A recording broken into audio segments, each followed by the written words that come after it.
I locali dell'Asolo Volley, in divisa nera, allenati da Andrea Borsato e Monica Geremia, schierano l'alzatore Andrea Scantamburlo, l'opposto Andrea Gazzola, gli schiacciatori Riccardo Pandolfo e Giacomo Tonin, il capitano Antonio Panazzolo e Leonardo Fraccaro centrali, il libero Ivan Serafin. Gli ospiti del CUS Venezia Casinò, in maglia biancorossa, guidati da Alessandro Rigo, giocano col capitano Francesco Guerra alzatore, Biagio Anglani opposto, Gianluca Scarpa e Paolo Pasquali schiacciatori, Riccardo Quintarelli e Fabrizio Ballarin centrali, Matteo Pozzana libero. Gli ospiti partono bene, mostrando un gioco veloce e una buona solidità a muro. I tuttoneri sono costretti a rincorrere il CUS Venezia, che crea il primo break della serata grazie alla battuta in salto dell'opposto Anglani, scappando via sul 10-6. I trevigiani si gettano all'inseguimento, avvicinandosi a -2 sull'11-9, complici alcuni errori dei biancorossi, soprattutto in contrattacco, ma i lagunari mantengono le redini del gioco, imponendosi nettamente nei fondamentali del muro e della battuta. Il CUS produce un altro break, allungando dal 13-11 al 16-11, ma l'Asolo c'è e riduce nuovamente il gap grazie all'insidioso servizio flottante di Panazzolo e alla buona vena realizzativa di Pandolfo e Fraccaro,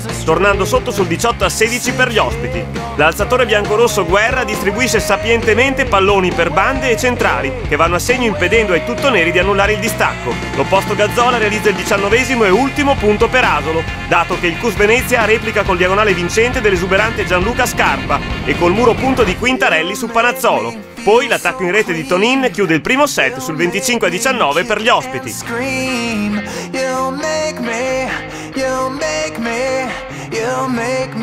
Il match entra nel vivo in avvio della ripresa, che vede due sestetti fronteggiarsi a viso aperto andando a segno da ogni zona del campo. Cresce l'efficacia dei centrali trevigiani, serviti con notevole precisione dal palleggiatore Scantamburlo, ma il CUS Venezia risponde colpo su colpo con Ballarin, con l'ottimo Quintarelli e con le bande Pasquali e Scarpa, mantenendo una lieve ma costante prevalenza. Le azioni si susseguono a un ritmo incalzante, i biancorossi cambiano marcia e assestano il break grazie ai colpi micidiali di Gianluca Scarpa, portandosi avanti dapprima sul 12-9, poi sul 14-10 con un contrattacco vincente dell'opposto Anglani. Siamo fiacchi, loro li gioca e già che bravi a mettere su baioni, quindi dobbiamo essere più bravi noi altri adesso, dobbiamo fare qualcosa in più. E i battute ragazzi che avremo se via che è il libro che mi fa sempre come i primi tempi. Coach Borsato chiama time out per spezzare il ritmo agli ospiti e opta per il cambio del palleggiatore inserendo il veterano Mirko Reffo per Scantamburlo. Indietro sul 17-12 i tuttoneri sembrano sul punto di crollare, invece i lagunari accusano un blackout sbagliando due attacchi con Pasquali. L'Asolo difende a oltranza e colpisce con l'opposto Gazzola, ultimando la rimonta sul 17 pari.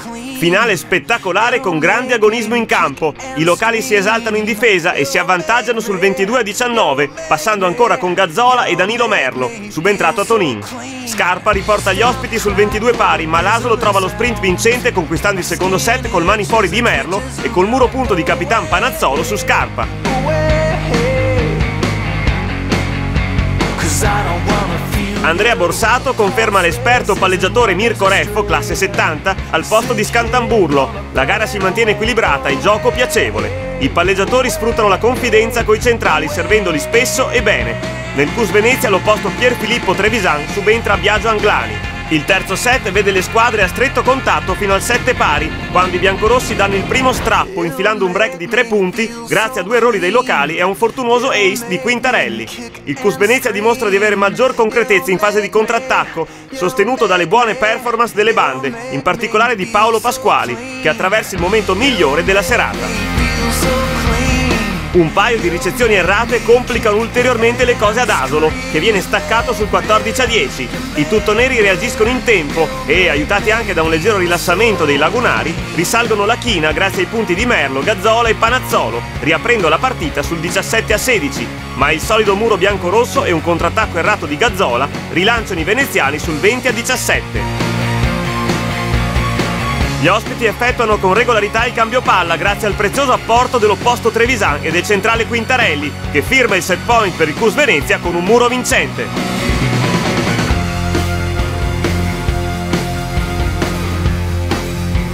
I locali rientrano in campo decisi ad allungare il match al tiebreak. L'inizio della quarta frazione è contraddistinto da scambi rapidi ben finalizzati dai centrali, ma anche da troppe battute sbagliate nelle fila trevigiane, dato che 3 dei primi 7 punti del CUS sono il frutto di servizi errati dell'Asolo.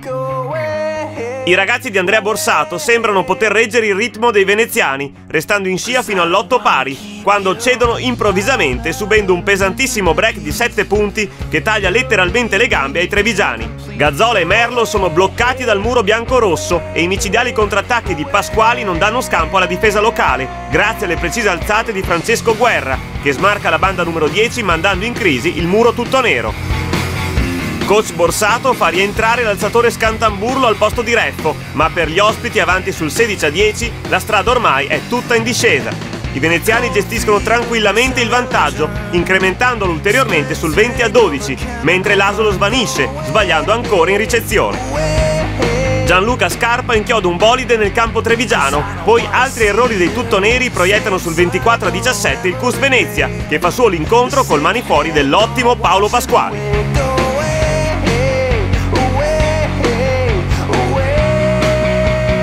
Io il primo anno sono arrivato qua al CUS dal Pool Volley Brenta, ho trovato un bel ambiente, cioè la squadra è ben amalgamata, abbiamo punti di forza in centro, in banda, bisogna ancora trovare della sintonia con l'opposto, però verrà comunque allenandosi tutto l'anno.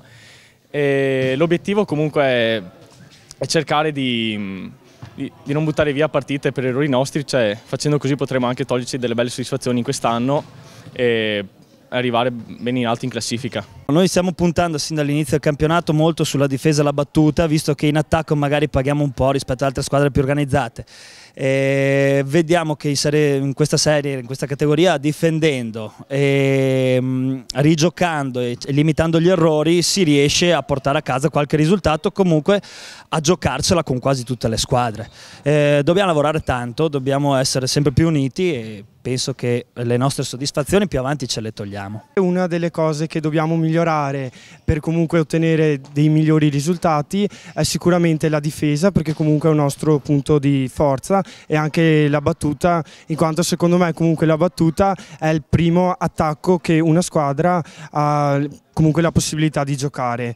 E poi sicuramente in attacco non abbiamo degli attaccanti fortissimi, però comunque possiamo giocarcela con tutte le squadre che comunque finora abbiamo affrontato e che dobbiamo affrontare. È stata una partita combattuta in alcune fasi, anche se effettivamente dall'altra parte c'era una squadra organizzata, molto ben messa in campo. Abbiamo giocato quasi allo stesso livello finché hanno tenuto la concentrazione e sicuramente anche un po' il fisico, perché avendo pochissima gente in panchina i cambi ho potuto farli finché ce ne avevo, insomma. Il lavoro prossimo sarà sicuramente cercare di aumentare la velocità di gioco, soprattutto in attacco, senza ovviamente tralasciare quello che al momento ci sta dando un po' di vantaggio sul gioco, che è l'infinità di palle che riusciamo a rigiocare con una buona difesa, e ovviamente mettere un po' a posto la ricezione, che questa sera ha avuto delle amnesie abbastanza evidenti e soprattutto ripetizione, quindi non era un'alternanza, era proprio un calo di concentrazione puro, insomma.